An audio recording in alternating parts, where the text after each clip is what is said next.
you guys do that, Mark? How do you, I assume you're pretty intentional about categorizing specific information from years past. Like, most of us probably on our phones, we get the Stealth Cam app. It's like every time, maybe not every time, but every time I get a good picture of a shooter buck, I screenshot it. And it's just cataloged in my phone's gallery. Fortunately, I can scroll back. Yeah. I'm like, okay, what was happening this time? And there's a chance I didn't screenshot it. It wasn't a great picture, but I have somewhat reliable data. I assume you guys have a better process.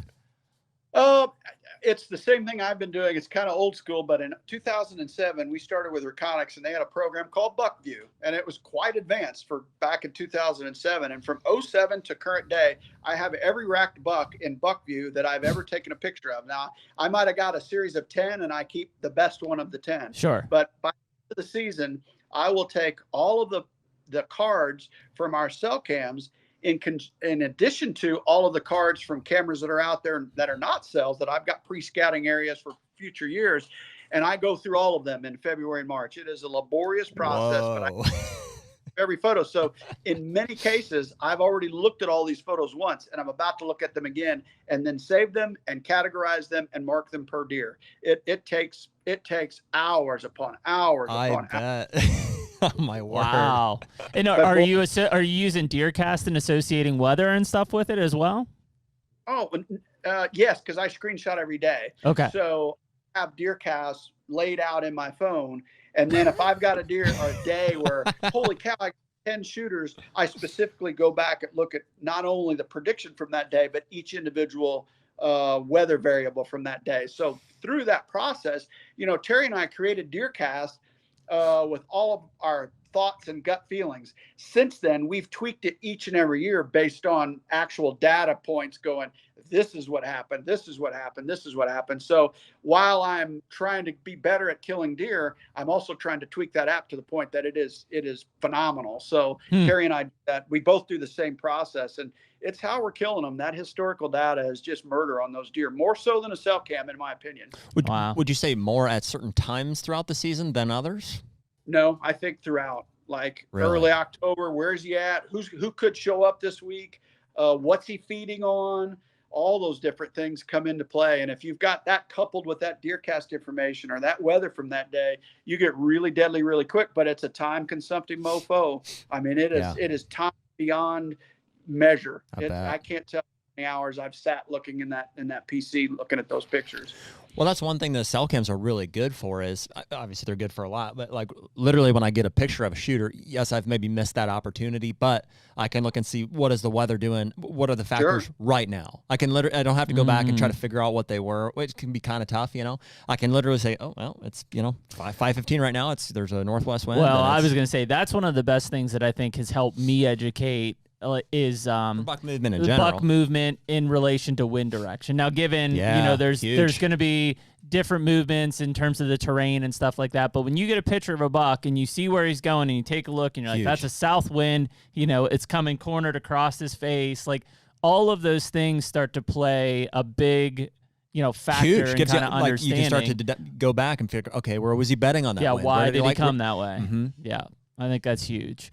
Yeah, it really is. I think obviously, Mark, you spend a ton of time categorizing that stuff, but think of the blind hunting that sometimes happens. I mean, think of the hours you spend in a tree stand, essentially just banking on somewhat gut and luck to make it happen. There's a lot of time put into that aspect of it too, versus, hey, I've got a pretty good process here. My move or my approach to the hunt tonight is based on data, right? It's based on history. It's analytics in baseball, the way I always compare it. If you look at what happened, the movie Moneyball, how they started breaking baseball players down, and all the teams are all statistically driven now, right? Yep. In this count, this pitcher's probably going to throw this, and this batter's probably going to do this, and the infield is aligned thusly, and the outfield is aligned. Well, I think it's the same thing with whitetails, but it takes a long time to put it all together. I mean, a long time. It's how we developed DeerCast when we started seeing the trends during certain weather events. How about your, I mean, obviously you're watching a lot of these bucks, like Terry's buck, you're seeing year after year. What does the consistency look like in some of those deer? I mean, are you seeing variation with age? Are you seeing them be fairly consistent throughout their lifespan? I think there's a lot of consistency in where they go and what they do, but as they age, and there's certain ages they're very difficult to get to daylight. 5 and 6 are son of a guns to see them during daylight activity. So then all of a sudden, I always talk about the slot machine where it has to line up. All 3 dials have to line up to jackpot to win. Well, by the time they're 5 or 6, it's one of those big slot machines where it takes 5 or 6 things to line up to actually see that deer during daylight and then get an arrow through him. So it varies by age and it varies by pressure. How much pressure is that deer receiving, and just what else is going on with the herd dynamic. That's something that I'm fascinated with. Like, you got this buck and you got a plan for him. He's 4.5 years old. Next year, 5 years old. I think I could kill him if I do this, this, and this. And then all of a sudden, a 6-year-old shows up that grew in body, grew in mass, and all of a sudden, my 5-year-old's not doing anything that I thought he was going to do. And then you see him, and he disperses. Dispersal is one of the greatest things to understand and put your arms around for a whitetail hunter, because I've seen him disperse at 2 years old. I've seen him disperse at 5 and 6 and go somewhere else and never come back. And then 2 years later, they return. So that ever shifting dynamic of the herd dynamic, ages and bodies and weather and food and drought and all that stuff has them moving into different home ranges, and they're pushing each other around. I think it would be phenomenal if you could radio tag or tag, 100 bucks over 20,000 square acres or 20,000 square miles and just try to monitor them through their whole life. I think we would learn a tremendous amount about them. They're very complex. They're not complex, but they're very complex. Some of them are older, lazier. They do the same thing every day. They don't move very much, and others are moving all over the place, and they're very difficult to put your thumb on. And I think the more deer you hunt, specifically when you hone in on a target, you start learning about the variety of personalities that these deer have. Just like you meet 20 people in a day, you'll meet 20 different personalities. I think whitetails have a lot of different personalities, much like cats, much like dogs, much like Some of them are hyper, and some of them are laid back and lazy, and some of them are big, some of them are sleek and fast.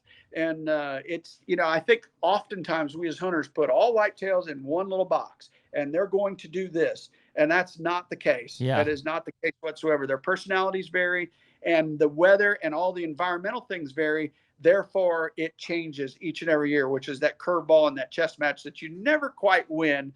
Certainly not enough. I love making the comparison.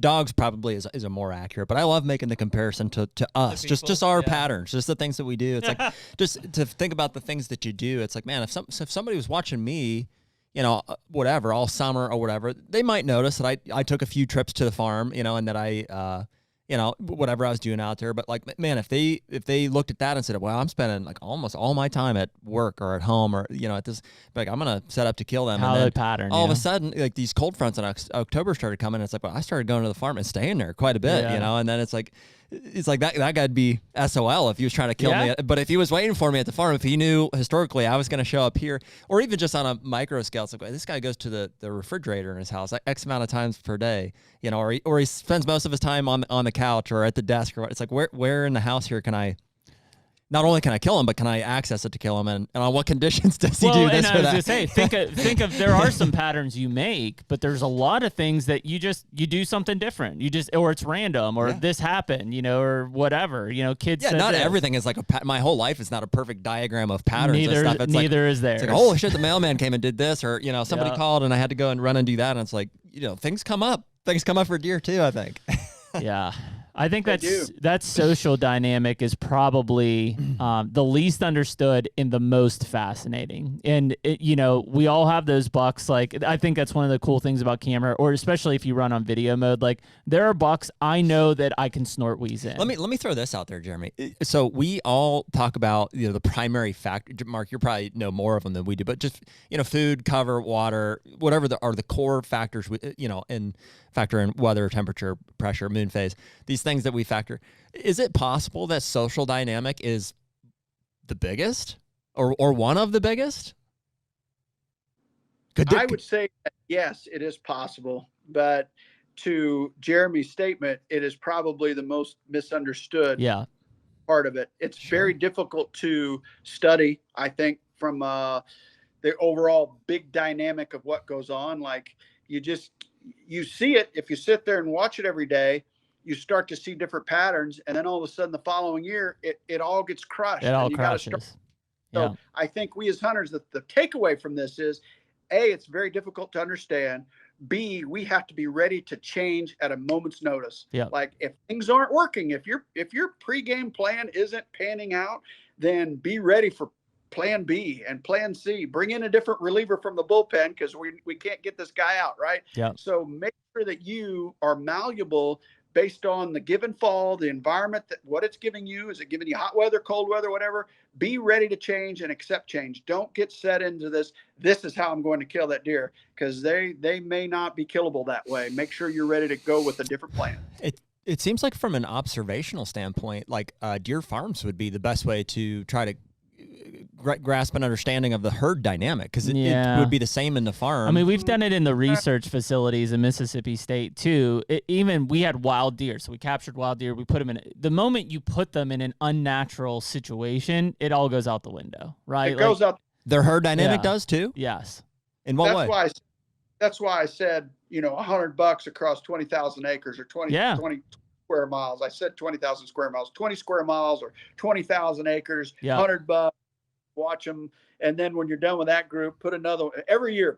Put 20 or 50 or 100 of them out there in that same environment, and then change the environment. Go to Texas and do it. Go to Western and do it, and all of a sudden it's all different in all these different places and different subspecies as well. They're fascinating to watch and actually see one during daylight. It's a flipping miracle when one actually walks in front of you. I think that's where the individual variation comes in. Like, I mean, we've all probably seen a mature buck who, like, he just doesn't want to be around people, like any other deer. Like he always seems like he's on his own. He's solo. He's just, until it comes time to quarter doe.